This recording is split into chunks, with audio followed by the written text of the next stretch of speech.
Hi, today in front of me Nokia C31 and I'll show you how to find and manage sound settings on this device.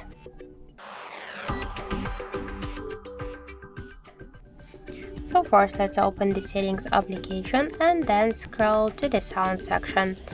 After that you'll see here the media, coloring and notifications and alarm volume panels, and just to change the volumes you should slide to the left or to the right side these dots.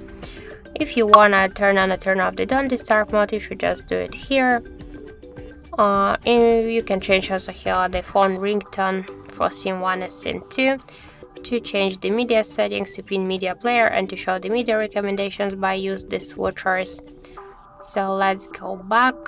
We can also activate the turn off the vibration for calls, to use the shortcut to prevent ringing, and to change the notification and alarm sounds. Also get here the dial pad tone, screen lock and lock sounds, charging sounds and vibration touch sounds, and touch vibration switchers. Just to change to turn them on or off, we should also use the switchers.